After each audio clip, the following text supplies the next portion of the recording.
po pinagbuhatan. Mataas pa ba ang energy natin?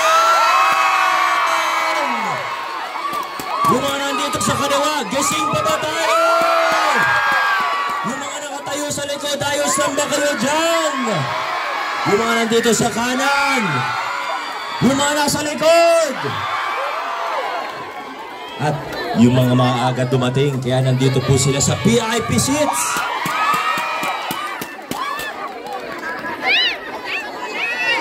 Maraming salamat po, lalo na sa mga bata. Alam nyo, ang babait po ng mga bata dito, talagang nakikinig din po sila. Tama ba mga bata? Ang galing ha? Pero tama lang na nakikinig kayo kasi alam niyo yung mga pinag-uusapan natin dito. Higit sa para sa matatanda, para sa kinabukasan nyo ang pinag-uusapan natin. Kaya maraming salamat mga bata dahil nakikinig din kayo. Siyempre, hindi rin po natin kakalimutan ng mga kasama natin na nakaupo sa upper box. Hello po sa inyo. Teka. O ba talaga yun? Gumagalaw. Nakaputi. Ate, musta ka dyan? Nakikita niyo rin naman po siya, no? Sinig ko, baka ako lang nakakita eh. Muli po, maraming salamat sa napakainit na pagtanggap. 2025 na po ngayon, ibang-iba na ngayon. Tinalikuran na natin yung takutan, yung palakasan, niyayakap na natin ngayon ang paggugobyerno kung saan pantay-pantay ang bawat isang Pasigueño. Paborito ko pong simbolo nito, alam niyo po, yung pamaskong handog po natin. Doon natin pinakita na posible.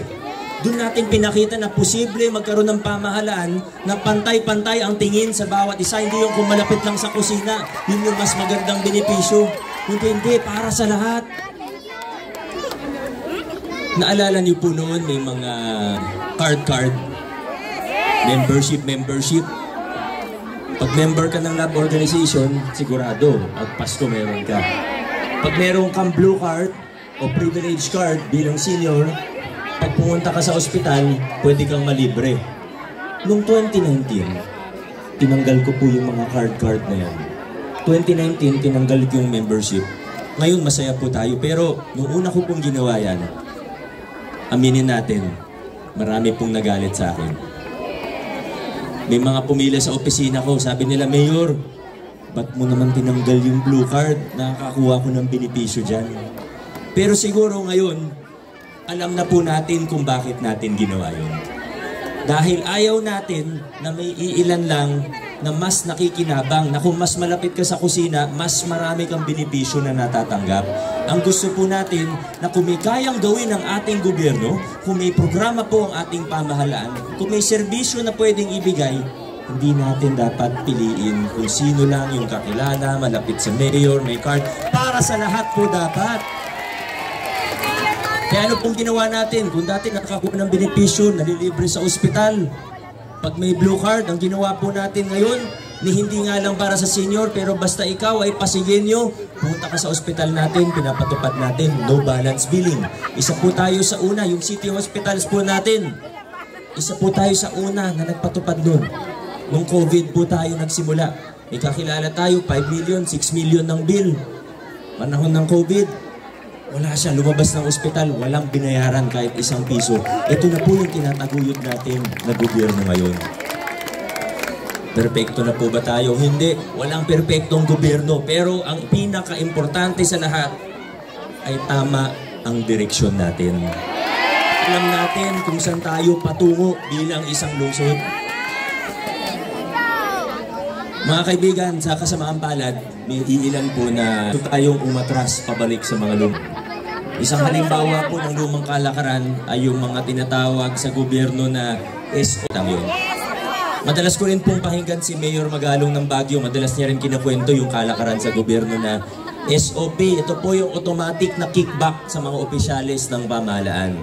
Kahit hindi hingin daw, 20% sa iba, 30%, 40%. Minsan, nakakatakot, mas malaki pa daw. Sa lungsod ng Pasig, tinigil natin yan noong 2019. At dahil po wala nang kickback ngayon, ang laki-laki na natitipid natin na nagagamit din natin sa iba pang mga programa, proyekto ng ating pamahalaan. Uwi ng kahit ano. Kaya sana po bilang mga Pasigueño, maging maingat po tayo, maging mapanuri tayo. Nakita naman natin yung samut-saring estilo ng fake news, magmamanipulan, pati ng mga ibang media outlet. Alam naman po natin yan.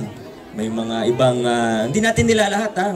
Baka, hindi po natin nilalahat. Marami naman pong matitino, marami pong maayos. Pero pati sa ibang vlogger, nakikita naman po natin, medyo obvious naman.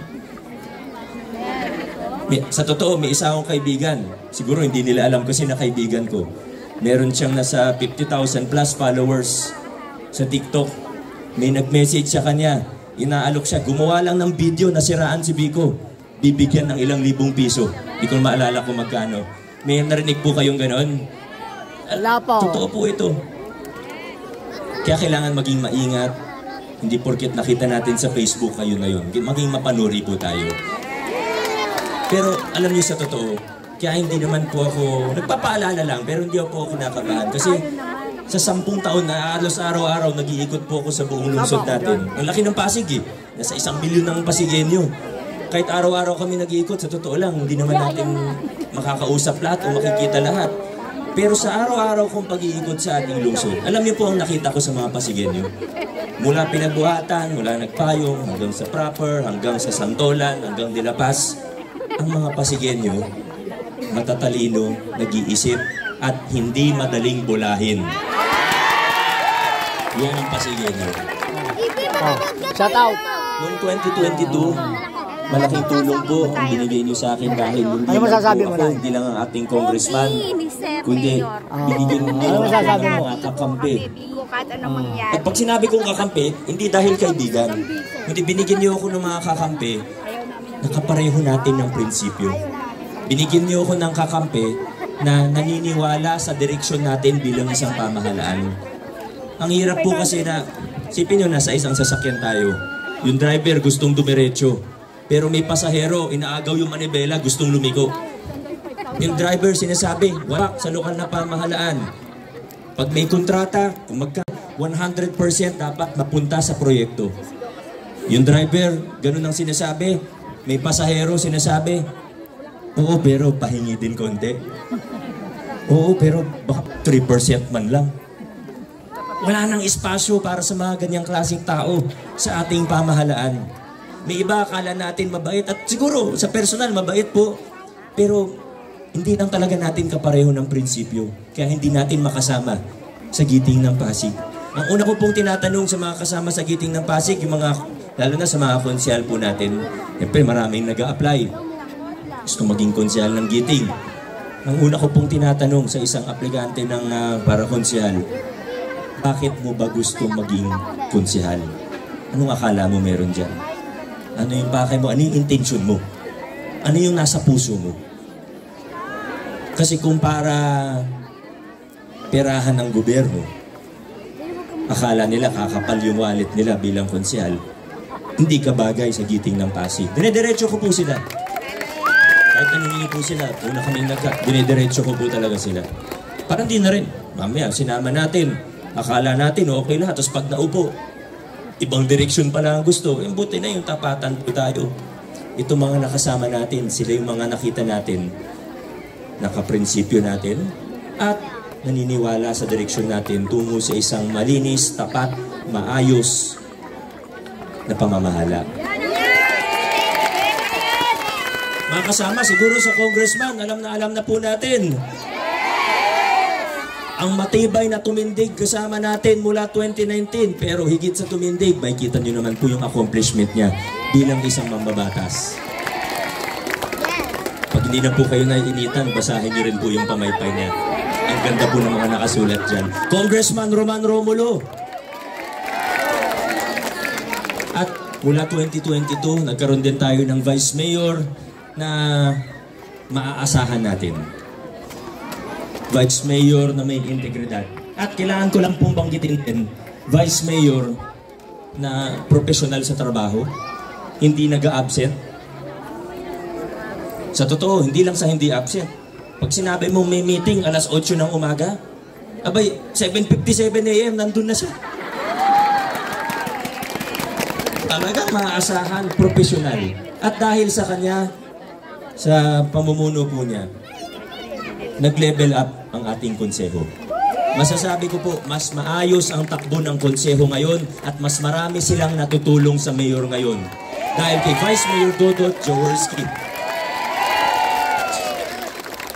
Meron po tayong kasamang mga konsehal, yung tatlo po, para matulungan yung mga nakatatanda po sa ating lungsod na nangailangan ng konting tulong nung kailangan alalayan po natin. Ito po, ano po pangalan niya ulit? Warren Inocencio. Okay na. May nakalimutan pa. Number 15 sa ating mga balota.